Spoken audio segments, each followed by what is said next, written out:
Morning, mate. You alright? How goes it? Tuesday.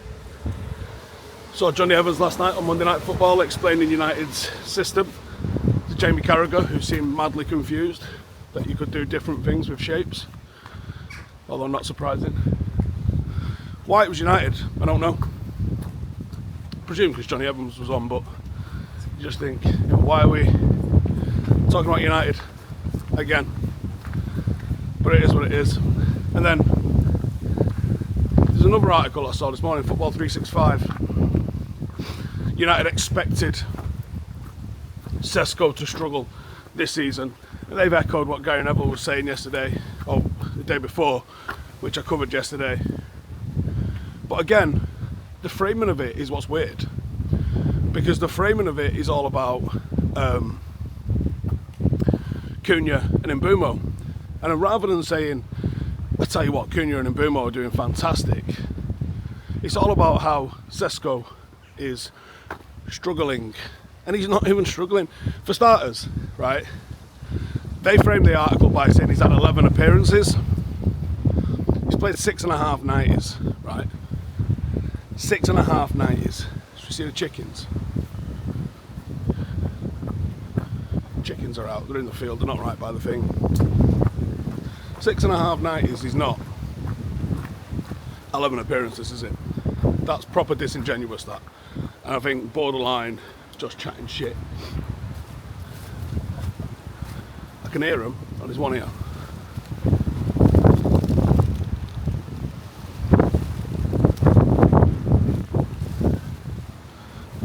There's a few out in the field. Can't really see them from here, they're around the corner of the shed.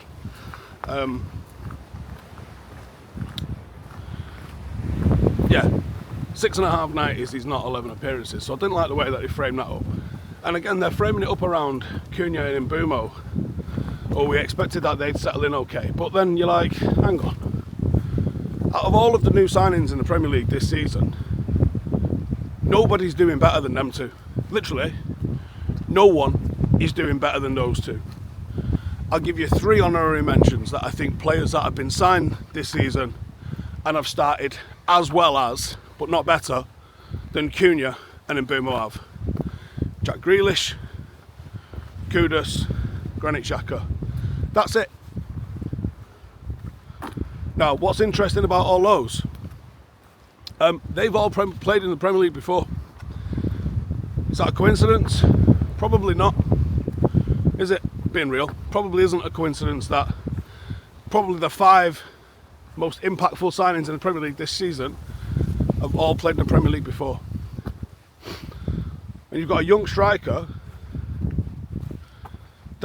they're exaggerating his price, they're exaggerating how bad he's been, and at the same time we keep getting told, I mean, I saw something on Facebook yesterday which was like, Højlund was better than Šeško. And that's because the narrative that gets put out there by people is the same thing that we see all the time. And you can't tell me that this media is not having an effect on people's perception of everything.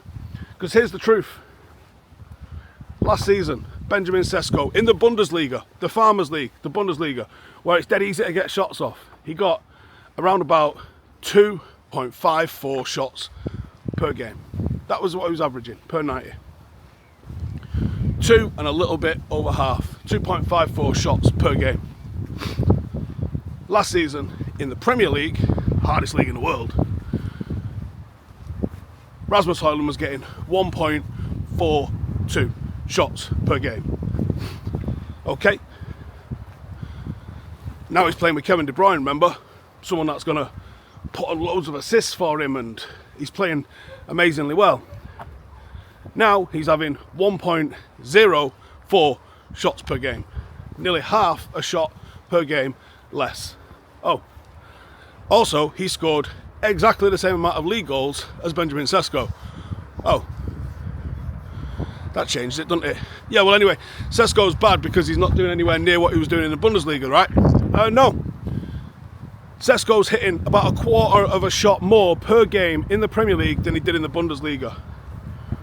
So, don't tell me he's struggling. Don't tell me he's not settling in well. Don't tell me his link-up play isn't good, because that's bollocks.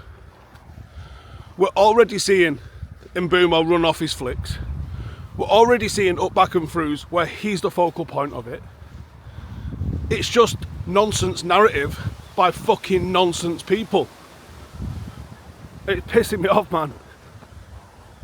It is properly pissing me off. Like, genuinely fucking really pissing me off. Also, it's November, and I get rattled easily in November. For obvious reasons. Fucking dark nights. Coming home when it's fucking dark. Yo, you go from Halloween, which I think is shit. It's a good night out, but it's shit. Into Bonfire Night, which is shit. Into Remembrance Sunday, which, you know, it's about 2 weeks of being hammered with feelings and shit that don't necessarily want.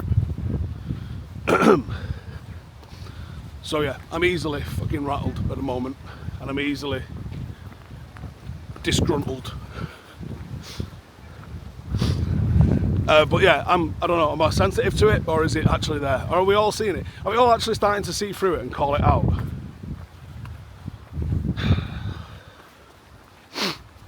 Fucking bastards. Anyways, yesterday, the documentary I went to see the screening of debuted on Netflix. I've had about half a dozen messages from people. Now, the word I used for it was heavy. I'd like you to go watch it today. If you've got Netflix, it's free. Just go watch it, right? It'd be an hour and 40, 45, 50, something like that, yeah? A couple of hours. It's a phenomenal subject. And it's something that I wouldn't mind exploring a little bit more. Now, I got accepted onto a psilocybin trial, a mushroom trial. I got told it was for those that were like properly fucked. But do the assessment anyway and we'll see what the script is. I did the assessment and they rang me, said, okay, you're on the next course. You're like, fucking hell, I'm fucked, aren't I? And at the time I probably was. I was talking to my friend Danielle about this yesterday.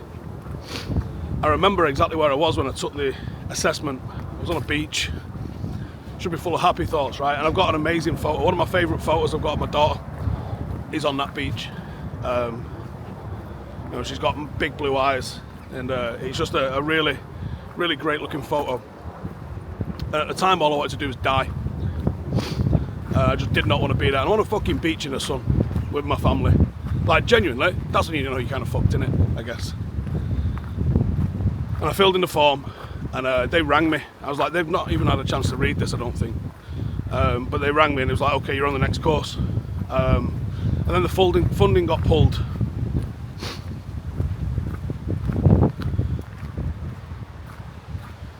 And what happened in my kitchen. Within 5 months of that, I think it was. So I was obviously fucking circling a drain at the time. And with therapy and all the rest of that sort of stuff, I managed to climb out of it, turn it around, slowly. And this is the thing, man. This shit doesn't happen overnight. It probably took me 3, 4, 5 years to sort it out.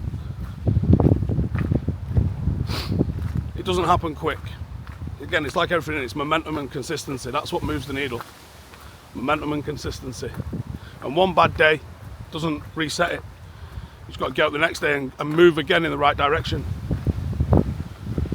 So I never did the mushroom trial. But I've always been interested in it since, because it isn't something I know. They're using MDMA therapy, they're using mushroom, psilocybin. And I heard about ibogaine. Sorry if the audio's bad on this one. I forgot my mic. I've heard about the ibogaine stuff, and I've heard about, what are we going here? Are they cows? Fucking tell what they are. Cows or fucking jack sheep, I'm not sure. There's cows in that one. I'd heard about the ibogaine stuff, and I'd heard about DMT. I didn't really know a lot about it. And I went and watched In Waves and War. And I'd heard DJ talking about the psychedelic stuff before. But the documentary does a really good way of explaining what it is, how it works, and how it helps, and how down and rock bottom some people get. there was a geezer from the MOD at the screening that I was at, and he was asking proper politician style questions.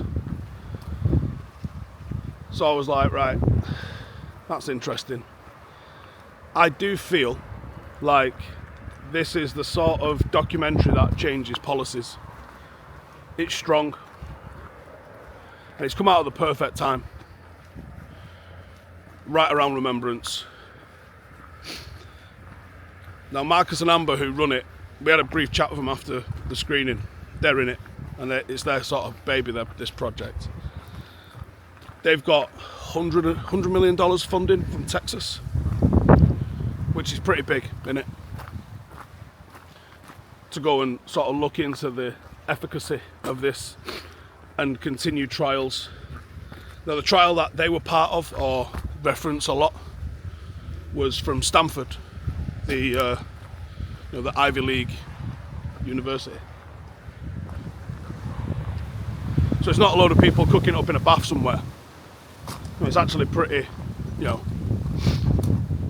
legit sort of professors and stuff that are looking into this stuff. Not your mate with mad hair and a bath and a blender.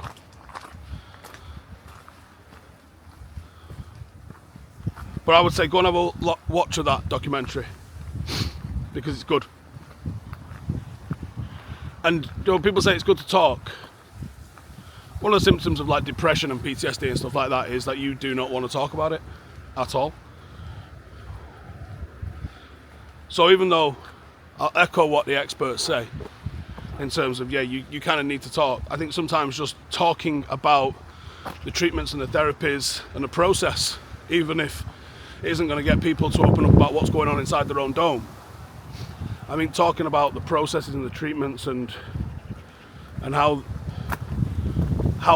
many people are fucking blagging it on the surface every single day is probably a good thing. It's probably a powerful thing, because to me, I felt like the entire sort of veterans community was sound and I was busted. And when I was chatting to my therapist, she's like, I have 30 odd people that I see and you're all the fucking same. I don't know why, but I got a lot of comfort in that. What do you reckon? I genuinely can't tell if they're fucking sheep or cows, and you're too far away to tell.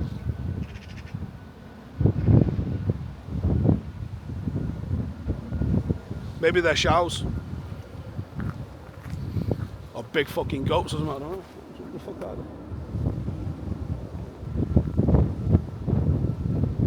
Genuinely no idea. Is my eyesight that bad? Fucking hell. I know the cows over there. I know the sheep in virtually every other fucking field. I don't know what they are. So yeah, it's good. I'm doing something this weekend for Remembrance that I've never done. I was chatting to my mate Jay, not that one, and we've both never done the cenotaph in London. So I'm doing the cenotaph in London this week for Remembrance Sunday. Normally I just go to Manchester, and it took me 5 years from when I left to go to that one, to be honest with you. But I've never done London. And we were chatting, I was like, I got zero interest, mate, in doing the marching. I don't want to do that. But I do want to, like, just experience it. And he's moving to America soon, so I thought, fuck it. Let's go do that, innit? So that's what I'm going to do. So this Sunday, I'm going to get down on an early train, get myself over to Whitehall, to the Mall, have a cut about the place there. I'm sure there'll be some fucking great boozers, full of some old boys, although when I start to see the grey in my beard, I wonder if I'm the old boy. I've said this before, but I'll say it again. When I was in basic training, the Falklands was as far away to me in basic training as the Iraq War is to those going through training now. And the Falklands felt like such a long time ago when I was in basic training. It was eras ago. and then that's how far away we are now to like the Iraq war and stuff. That's a little bit of a head fuck, innit? It's also a little bit of a head fuck that I got mates that are still serving, that I was in basic training with. And yeah, they're all mad high shiny ranks now, fucking RSMs and captains and majors, and it's nuts. You know, they are the old sweats, and I guess we are the old boys. You know, when I was growing up, it was, so in the 80s, yeah, they'd been World War II vets. You know, in 5 years' time or something. We're talking 30 years since. That's the World War II veterans, isn't it? Fucking hell. Where does the time go, man? It genuinely is a blink and you'll miss it kind of thing, innit? That's the things that send me west, man, is just how fast time slips away. And I know there's mathematical equations to it, like when you're 6, the 6-week holidays represents like a serious percentage chunk of your life. By the time you get to 60, those 6 weeks ain't shit. Like, the feeling of time speeding up as you get older is like a provable concept, because every day represents less percentage of your life as it did the day before.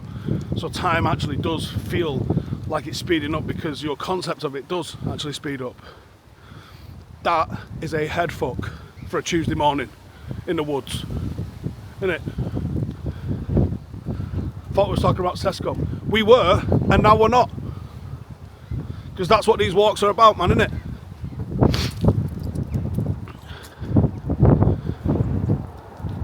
I know my head's about to fall off when I start getting the fucking urges like I have this week, which is to just fuck off. And when I get the urges like this, it's like, if you've seen any of the stuff that I've done wild camping, I don't usually make a YouTube video out of it. If you follow me on Instagram, you'll probably see some of the stories and that I stick on. But a lot of the time, that's all I do is just this story on in the morning after. I just fuck off and go and do a bit of a wild camp on my own to clear my head. And I haven't done a wild camp in, well, a while, actually. And it is this time of the year, like, and I feel the fucking pressure of everything. We talked about this a good few weeks ago. There is pressure to have a fucking good time in that around Christmas, and it feels relentless from now, from like last week, from Halloween into Bonfire Night, Remembrance Sunday. For those that, in the old colony in America, you lot got your Thanksgiving thing. My birthday's the first week of December. I always feel like there's pressure to have a good time, and I really couldn't give a fuck. And then, I mean, fucking hell, from the middle of November, it's Christmas season. The markets go up around town, right where we work. So you're in Christmas market season in about a week, if not like now. So Christmas gets, instead of just being one day, it gets dragged out into 2 months. And then you got the pressure of what to fucking buy everybody. And let's be honest, no one in your family needs fucking anything, do they? So what do? Spend hundreds on tap for people. Because it's a thought that counts. Well, I thought about buying you something and I decided you don't need anything and I don't need to spend the fucking dough. How about that? There's the thought that should count. But we've been commercialised to fucking death. To the point where it's like, society's made it normal that we have to just go and blow fucking dough on a load of shit that, let's be honest, 50% of it ain't getting opened. 20% of it just gets fucking lost because you didn't know what to do with it. Maybe fucking 15-20% of it is something that you actually wanted. But even then, really, is it? It just feels like 2-3 months of the year you just get fucking bombarded with pressure to have a good time. And at the same time, you're getting less vitamin D. It's fucking cold and miserable. Although, and some of you might say this fucking follows my personality, and maybe you're right. I actually like it when the weather's dramatic. I like it when, and that goes for the sun as well. This is the worst weather. This grey shit. This does no one any good.